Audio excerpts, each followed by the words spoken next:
Welcome back to the channel exam booster channel आपका स्वागत है फ्रेंड्स।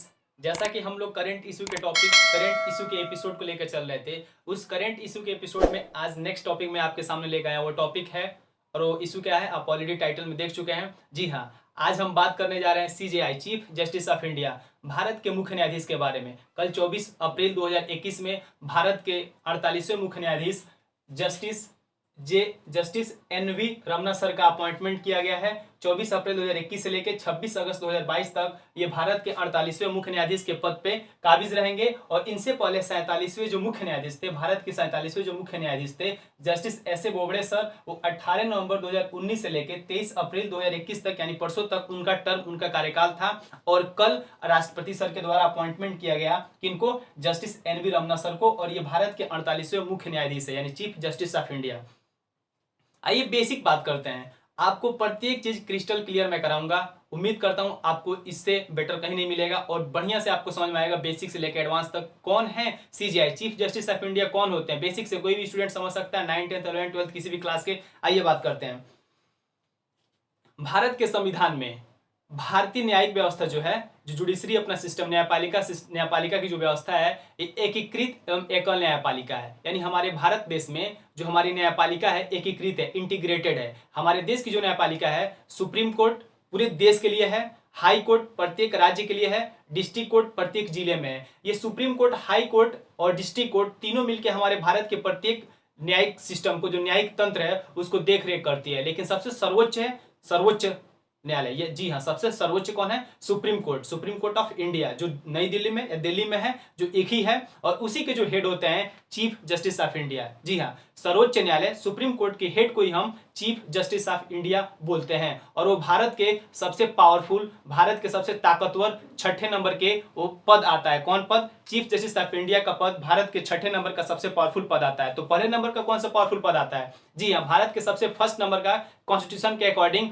और शक्ति के अनुसार भारत में सबसे पावरफुल इंसान कोई होते हैं, वो होते हैं प्रेसिडेंट ऑफ इंडिया, भारत के राष्ट्रपति। उसके बाद भारत के उपराष्ट्रपति, उसके बाद प्राइम मिनिस्टर, और उसके बाद गवर्नर, राज्यपाल। उसके बाद 5वें नंबर का आते हैं फॉर्मर प्रेसिडेंट, यानी पूर्व जो राष्ट्रपति रह चुके हैं वो होते हैं। और 6वें नंबर के आते हैं CJI, chief justice of India, Bharat के मुख्य न्यायाधीश। तो हम जो आज बात करने जा रहे हैं भारत के 6वें सबसे ताकतवर, सबसे पावरफुल पद, प्रतिष्ठित पद की बात करने जा रहे हैं, मुख्य न्यायाधीश के बारे में। जी हाँ, हमारे देश में एक ही सर्वोच्च न्यायालय है, सुप्रीम कोर्ट, जो नई दिल्ली में है या दिल्ली में है, स्टेब्लिश है। उसी के according high court, district court, ये लोग मिलके उसी के अकॉर्डिंग अपने न्याय देते हैं या अपनी चीजों को लागू करते हैं। तो आइए बात करते हैं भारत के मुख्य न्यायाधीश चीफ जस्टिस ऑफ इंडिया से रिलेटेड प्रत्येक चीज को बेसिक से बात करते हैं। हमारे देश के संविधान जब लिखा जा रहा था तो वहीं पे कहा गया था भारत एकल नागरिकता अपनाएगा, एकल न्यायपालिका का सिस्टम अपनाएगा। यानी सुप्रीम कोर्ट सबसे सर्वश्रेष्ठ होगा, सबसे सुप्रीम होगा। उसकी बात हाई कोर्ट, डिस्ट्रिक्ट कोर्ट सबको ही मानेगा। इवन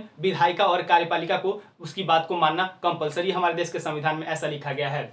हमारे देश के संविधान में जो आर्टिकल 124 है, आर्टिकल 124 है, उसमें भारत के सुप्रीम कोर्ट में कितने न्यायाधीश रहेंगे, कितने, उसकी संरचना कैसी रहेगी, उसमें कौन कौन से कार्य होंगे, सारे आर्टिकल 124 में, संविधान के आर्टिकल 124 में जिक्र किया गया है। अच्छा दोस्तों, आप सुनते होंगे कभी कभी गवर्नमेंट जो होती है, स्टेट्स गवर्नमेंट है या सेंट्रल गवर्नमेंट है, कभी कभी किसी भी चीज में, चाहे पर्यावरण के क्षेत्र में या कोई किसी भी इशू में, वो थोड़ा लापरवाही कर देते हैं, थोड़ा केयरलेस हो जाते हैं। तो उनको सबक सिखाने के लिए सुप्रीम कोर्ट को खड़ा होना पड़ता है। सुप्रीम कोर्ट एक बार डांट लगाता है, एक बार फटकार लगाता है, तो गवर्नमेंट अपने लाइन पे आ जाती है, गवर्नमेंट अपने रास्ते पे आ जाती है। ऐसा क्यों? क्योंकि सबसे पावरफुल कोई पद है तो है सुप्रीम कोर्ट ऑफ इंडिया, यानी भारत का सर्वोच्च न्यायालय, जिसके हेड कौन है? चीफ जस्टिस ऑफ इंडिया, यानी भारत के मुख्य न्यायाधीश। हम उन्हीं के पद के बारे में अध्ययन करने जा रहे हैं। और भारत में जो कार्यपालिका, विधायिका है और न्यायपालिका, जो भारत के क्षैतिज रूप से भारत में शक्तियों का बंटवारा किया गया है, कार्यपालिका, विधायिका और न्यायपालिका तीनों में बैलेंस बना के कोई चलता है तो न्यायपालिका है, दोनों को बैलेंस बना के रखने देता है। जब कई कार्यपालिका और विधायिका अपने कार्यों से, अपने उत्तरदायित्व को बढ़िया से नहीं निभा पाती है, तब न्यायपालिका को कहीं ना कहीं इंटरफेयर करना पड़ता है, न्यायपालिका को हस्तक्षेप करना पड़ता है, उनके कार्यों को, उनको रिस्पॉन्सिबिलिटी को न्यायपालिका को बताना पड़ता है, और गवर्नमेंट तब जाके अपने काम को लागू करती है। जी हाँ, क्यों सुनते हैं जो कोई दिल्ली का हाई कोर्ट आदेश दिया तो केजरीवाल सर ने ये किया। आप क्यों सुनते हैं हाई कोर्ट, इलाहाबाद के हाई कोर्ट ने भी हाल ही में कहा था उत्तर प्रदेश में क्या पांच सिटी में लॉकडाउन रहेंगे, तो उसके बावजूद भी सीएम सर उनकी बातों को काउंटर भी करते हैं तो काफी रिक्वेस्ट वर्ड में काउंटर करते हैं, इवन उनकी बातों को थोड़ा बहुत लागू किया गया है। तो इसलिए कह सकते हैं भारत के सबसे पावरफुल कोई पद है CJI, chief justice of India sir है, 6 पोजीशन पे आते हैं। हमारे संविधान के आर्टिकल 124 में जिक्र किया गया है। अब बात करते हैं कोई भारत का मुख्य न्यायाधीश बन रहा है, चीफ जस्टिस ऑफ इंडिया बन रहा है, तो उसका कार्यकाल कितना रहता है। जी हाँ, जैसे मान लीजिए मुझे ही कार्य बनना होगा तो मैं कब तक बन सकता हूँ, मेरा उम्र 65 साल से पहले तक यदि मुझे मौका मिलता है चीफ जस्टिस ऑफ इंडिया बनने का तभी मैं बन सकता हूँ। मेरा उम्र 65 साल हो गया है, मैं कितना भी टैलेंटेड हूँ और सारी एलिजिबिलिटी, सारी योग्यताओं को मैं पास करता हूँ, उसके बावजूद भी मैं भारत का मुख्य न्यायाधीश नहीं बन सकता। इसलिए 65 वर्ष तक मैक्सिमम एज है। ठीक है, ये कार्यकाल हो गया। उनके वेतन और भत्ते के बारे में बात करते हैं। सैलरी काफी इंपॉर्टेंट टॉपिक है। सैलरी, भारत के जो चीफ जस्टिस ऑफ इंडिया है, भारत के मुख्य न्यायाधीश है जो जस्टिस JN रमन्ना सर हैं, उनका इस समय सैलरी है 2,80,000 रुपए पर मंथ है। और उसी से रिलेटेड जो सुप्रीम कोर्ट के अन्य न्यायाधीश होंगे वो 2,50,000 रुपए सैलरी पर मंथ लेंगे। हमारे देश का जो सुप्रीम कोर्ट सर्वोच्च न्यायालय है, अभी तत्काल में, अभी फिलहाल में 34 न्यायाधीश हैं। एक तो सुप्रीम कोर्ट के चीफ जस्टिस ऑफ इंडिया हो गए, उनके अलावा 33 और उसमें न्यायाधीश हैं और उसमें जज हैं। 33, 10 और एक सुप्रीम कोर्ट ऑफ इंडिया, सबको मिला देते 34 लोग मिलके, मतलब 34 लोग मिलकर सुप्रीम कोर्ट के पूरे कार्यभार को संभालते हैं और पूरे देश के हाई कोर्ट, डिस्ट्रिक्ट कोर्ट का देख रेख सारी चीज कौन करते हैं, ये हमारे 33 + 1 सीजीआई लोग करते हैं। तो सीजीआई जो हमारे चीफ जस्टिस ऑफ इंडिया है, रमन्ना सर है, उनका सैलरी कितना है, 2,80,000। और बाकी जो 33 लोग हैं इनका सैलरी कितना है, 2,50,000। कार्यकाल हमने समझा, वेतन समझा, योग्यता क्या हो गया। अगर मान लीजिए हमें बनना हो, मान लीजिए आपको बनना है, किसी भी बंदे को बनना है, मान लीजिए मुझे ही बनना है, सीजीआई बनने का मन कर दिया, रात को मैं सोया, सुबह उठ के मुझे भी सीजीआई बनना है, चीफ जस्टिस ऑफ इंडिया। तो ऐसे बनना आसान होता तो सब कोई सीजीआई ही बनने के बारे में सोचता। काफी पावरफुल पद है। आइए बात करते हैं कौन बन सकता है। पहला तो भारत का नागरिक होना चाहिए, इट इज कंपलसरी। आप भी भारत के नागरिक हैं, मैं भी भारत का नागरिक, यानी हम बन सकते हैं। जी हाँ, बन सकते हैं। आइए आगे देख लेते हैं क्या होता है।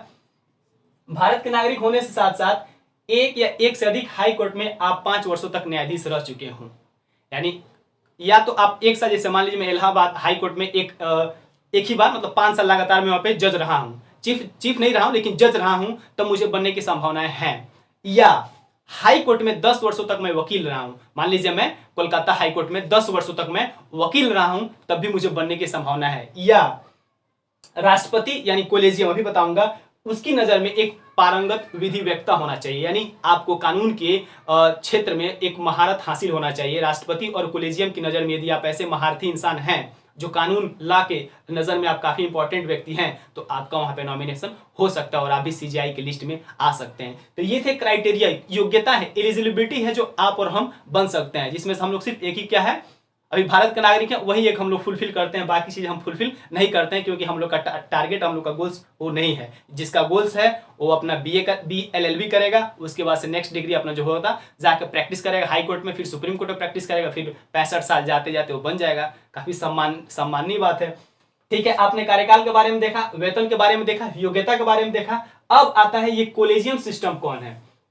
आप कहते हैं सर, आप आए दिन न्यूज़पेपर में पढ़ते हैं, सुप्रीम कोर्ट किसी की बात को नहीं मानता है, ना कभी गवर्नमेंट की बात को मानता है, ना किसी की बात को नहीं मानता है। सुप्रीम कोर्ट जो लॉजिकल है, जो तार्किक है, वही काम करता है, वही बातों को मानता है। तो ऐसा क्यों नहीं होता है। सबसे पावरफुल अभी इंसान मोदी जी हैं, कंप्लीट मेजॉरिटी में है, पूर्ण बहुमत में है, तो क्यों नहीं सीजीआई को या सुप्रीम कोर्ट को बाधित कर सकते हैं, क्यों नहीं उनमें छेड़खानी कर सकते हैं। यही तो एक अपने देश की क्वालिटी है, जो हमारे देश का जो सुप्रीम कोर्ट है और सुप्रीम कोर्ट से रिलेटेड हाई कोर्ट या डिस्ट्रिक्ट कोर्ट है, उसमें किसी भी गवर्नमेंट का हस्तक्षेप नहीं होता है। जी हाँ, आपने सही सुना, कोई भी गवर्नमेंट चाहे सुप्रीम कोर्ट के न्यायाधीश को अपने मन के मुताबिक वहां से हटा के बदल दे, ऐसा इम्पॉसिबल है। इसीलिए सुप्रीम कोर्ट के जो न्यायाधीश होते हैं किसी से डरते नहीं है, जो लॉजिकल होता है, चाहे गवर्नमेंट के फेवर में हो या गवर्नमेंट के फेवर में नहीं हो, वो सीधे एकदम सीधा बात करते हैं, चाहे गवर्नमेंट को कड़वा लगे या अच्छा लगे या मीठा लगे, क्योंकि वो बातें सही कहते हैं। आइए, कौन नियुक्त करता है सीजीआई को। सीजीआई को राष्ट्रपति सर नियुक्त करते हैं, लेकिन राष्ट्रपति सर को बताता कौन है, ये बंदा सीजीआई लायक है, इनको आप बना सकते हैं। जी हाँ,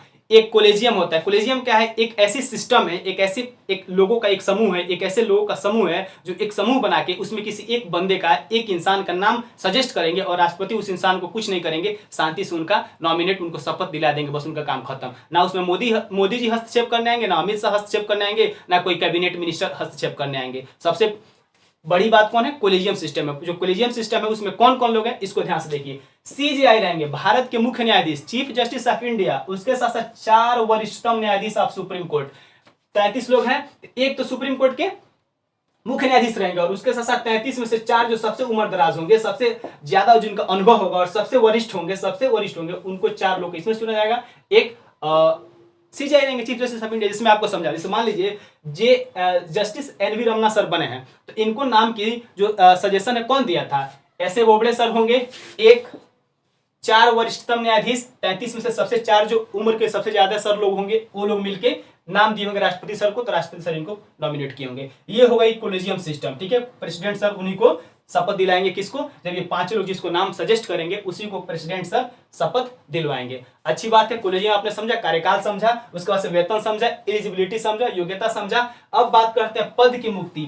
पद से कौन हट सकता है? बाय द वे मैं ही सीजेआई बन जाता हूं, चीफ जस्टिस ऑफ इंडिया, तो मैं पद से हटने के लिए कोई क्राइटेरिया तो होना चाहिए, या मैं सीजेआई बन गया, सबसे पावरफुल इंसान बन गया, तो जो मन में वो करूं, मन करे तो लॉकडाउन न लगाओ, मन करे तो लॉकडाउन तोड़वा दूं, मन करे तो कॉलेज स्कूल तुरंत खुलवा दूं, ऐसा कर सकता हूं ना। लेकिन जी हाँ, वो कौन सी चीजें हैं जो अगर आप उस 2 चीजें हो जाएंगी तो आप उसके पद से हटने के पथ पे आप आ जाएंगे। कौन सी चीजें हैं? साबित कदाचार, प्रूव्ड मिसबिहेवियर। यदि आपका बिहेवियर मिसबिहेवियर हो जा रहा है, आप किसी चीजों को यानी संविधान के अकॉर्डिंग आप मिसबिहेवियर कर रहे हैं, तो आप अब हटने की श्रेणी में आ जाएंगे। दूसरा है अक्षमता, आपकी जो एलिजिबिलिटी यहाँ पे दिखाया गया है, आप उस एलिजिबिलिटी को पार नहीं कर पा रहे हैं या एलिजिबिलिटी आपको खत्म हो गई है, तो आपको पद मुक्ति से हटाने के बारे में सोचा जाएगा। ठीक है, अभी सोचा जाएगा। अब बात करते हैं ये पद मुक्ति से हटाएगा कौन, ये सबसे टफ काम है।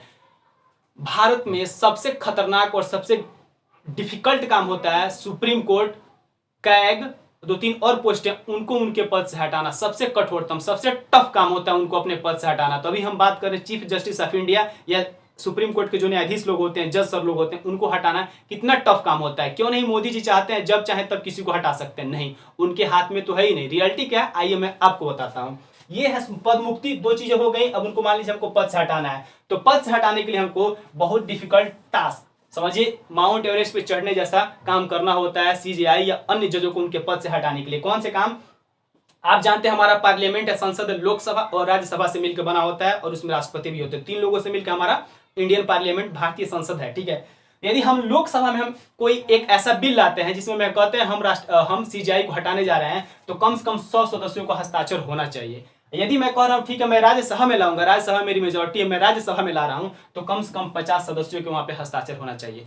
लोकसभा में लाइए, कम से कम 100 लोग सिग्नेचर करने चाहिए। राज्यसभा में लाइए, कम से कम 50 लोग सिग्नेचर करने चाहिए, हाँ आप रमना सर को हटाने जा रहे हैं। लेकिन यदि रमना सर को आप हटाने जा रहे हैं या बोबड़े सर को हटाने जा रहे हैं, तो आपको सबसे पहले 14 दिन पहले उनको नोटिस दिया जाता है। जी हाँ, सीजेआई और अन्य जज को जिसको आप हटाने जा रहे हैं, उनके घर 14 दिन पहले नोटिस पहुंच जाता है कि सर हम आपको हटाने जा रहे हैं, आप रेडी हो जाएं।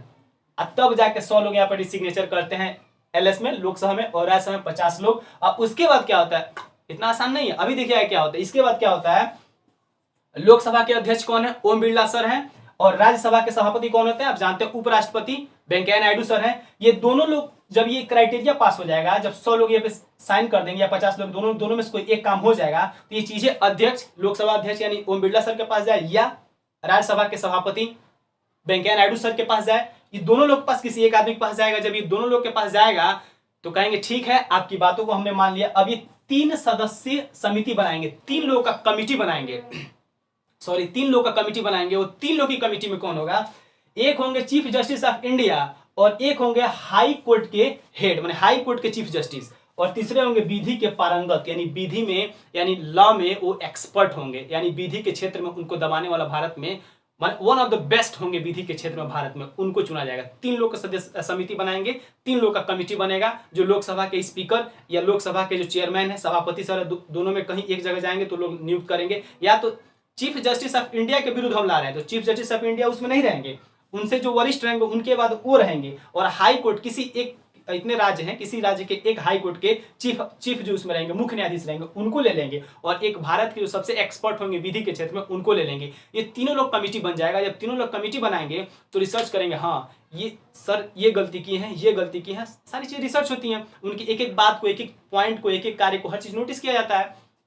बाय द वे ये तीनों लोग अब आते हैं अपने डिसीजन देने। यदि डिसीजन में वो चीफ जस्टिस ऑफ इंडिया या किसी कोई भी जज या सीजेआई या जज दोनों के किसी के विरुद्ध लाया गया है, यदि वो निर्दोष हो गए हैं तब तो भाई वो बरी हो गए, उनको पे कोई अपने पुनः अपने पद पे आ जाएंगे। यदि वो गिल्टी हो गए, यदि उनको दोषी पा लिया गया, दोषी पा लिया गया तो और बड़ा काम हो गया। दोषी पा लिया गया तभी हटेंगे नहीं। अब देखिए क्या होगा, अब आप उस बिल को लाएंगे लोकसभा में। जी हाँ, आप उस बिल को लोकसभा या राज्यसभा दोनों में से पहले किसी एक में भी ला सकते हैं, लेकिन दोनों में जाता है। एक में लाएंगे, जैसे मान लीजिए मैंने लोकसभा में ला दिया, अब लोकसभा में जब लाऊंगा तो वहां पे स्पेशल मेजोरिटी, विशेष बहुमत चाहिए। जितने लोग उपस्थित हैं उतने लोग के 2/3 बहुमत, जितने लोग उपस्थित हैं उसका 2/3 बहुमत, विशेष बहुमत इसको बोलते हैं, स्पेशल मेजोरिटी। 2/3 बहुमत और आधे से भी कम नहीं होना चाहिए। जैसे मान लीजिए उस दिन मान लीजिए 400 लोग आए थे इसमें लोकसभा में, तो लोकसभा का 2/3 यहाँ पे कीजिएगा, जितना आएगा उतना आप प्लस 400 से कम 200 से कम नहीं होना चाहिए। जितना भी संख्या है 200 से कम नहीं होना चाहिए, 200 से अधिक होना चाहिए। जब 2/3 जब मेजोरिटी जब पास हो जाएगा तब फिर प्रोसेस यही जाएगा राज्यसभा में, जहां पे 250 अधिकतम मेंबर होते हैं। अब राज्यसभा में जाएगा तो राज्यसभा में सेम यही प्रोसेस होगा। जब राज्यसभा से भी ये पारित हो जाएगा तब फाइनली वो अपने पद से, राष्ट्रपति सिग्नेचर करेंगे और फाइनली अपने पद से हट जाएंगे। कितना टफ काम है आप समझ गए होंगे। अब तक भारत का इतिहास है 1950 से लेकर 2020 तक 70 साल का छोटा मोटा इतिहास रहा भारत का। अब तक कोई इंसान, कोई भी भारत के सीजीआई या भारत का कोई भी जज के ऊपर इम्पीचमेंट, महाभियोग कह सकते हैं, लेकिन ये टर्म उनके लिए इस्तेमाल नहीं होता, ये राष्ट्रपति के लिए इस्तेमाल होता है। यानी उनको पद से हटाया नहीं गया है ये प्रोसेस करके। हालांकि 2 लोगों के विरुद्ध लाया गया था, लेकिन उनसे पहले कि उन्होंने रिजाइन दे दिया या वो प्रूव हो ही नहीं पाया, उनको दोषी पाया ही नहीं गया। तो ये चीजें अभी तक भारत में नहीं हो पाई हैं, और होती है तो फिर इतिहास रचा जाएगा, लेकिन ऐसा होता नहीं है। काफी टफ है, आप देख रहे होंगे। तो ये रहा भारत के CGI, chief justice of India से रिलेटेड आपके डाउट्स मैंने क्लियर कराया। IAS, PCS, SSC, RO, ARO, जितने भी रिलेटेड एग्जाम है, सारे एग्जाम में CGI chief justice of India से रिलेटेड क्वेश्चन पूछे जाएंगे, क्योंकि अभी हाल ही में 48 जो अपने chief justice of India Ramana sir का जो नियुक्ति किया गया है, इससे रिलेटेड क्वेश्चन बनेगा। तो कार्यकाल हो सकता है, योग्यता एक्सेट्रा जो भी चीजें बन सकती है यहीं से बनेंगी, इससे आउट नहीं बनने की संभावना है। उम्मीद करते हैं आपको काफी समझ में आया होगा, अच्छी तरह समझ में आया तो आप चैनल को शेयर करें, लाइक करें, सब्सक्राइब करें। I hope guys you are doing well and आप लोग सेफ हैं, सेफ रहिए। सैनिटाइजर, मास्क, सोशल डिस्टेंसिंग का पालन अवश्य कीजिए, क्योंकि आप परिस्थितियां जानते हैं, मैं भी जानता हूं। Okay bye, thank you.